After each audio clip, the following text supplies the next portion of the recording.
Chapter 9. Jesus stepped into a boat, crossed over, and came to his own town. Some men brought to him a paralyzed man lying on a mat. When Jesus saw their faith, he said to the man, "Take heart, son. Your sins are forgiven." At this, some of the teachers of the law said to themselves, "This fellow is blaspheming." Knowing their thoughts, Jesus said, "Why do you entertain evil thoughts in your hearts? Which is easier, to say, 'Your sins are forgiven,' or to say, 'Get up and walk'? But I want you to know that the Son of Man has authority on earth to forgive sins." So he said to the paralyzed man, "Get up, take your mat, and go home." Then the man got up and went home. When the crowd saw this, they were filled with awe, and they praised God, who had given such authority to man. As Jesus went on from there, he saw a man named Matthew sitting at the tax collector's booth. "Follow me," he told him. And Matthew got up and followed him. While Jesus was having dinner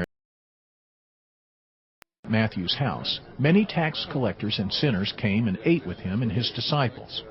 When the Pharisees saw this, they asked his disciples, "Why does your teacher eat with tax collectors and sinners?" On hearing this, Jesus said, "It is not the healthy who need a doctor, but the sick.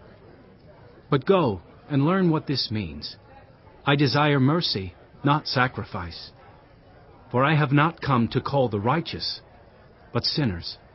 Then John's disciples came and asked him, "How is it that we and the Pharisees fast often, but your disciples do not fast?" Jesus answered, "How can the guests of the bridegroom mourn while he is with them? The time will come when the bridegroom will be taken from them. Then they will fast. No one sews a patch of unshrunk cloth on an old garment, for the patch will pull away from the garment, making the tear worse. Neither do people pour new wine into old wineskins. If they do, the skins will burst, the wine will run out, and the wineskins will be ruined. No, they pour new wine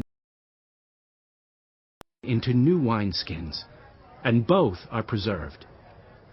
While he was saying this, a synagogue leader came and knelt before him and said, "My daughter has just died, but come and put your hand on her, and she will live." Jesus got up and went with him, and so did his disciples.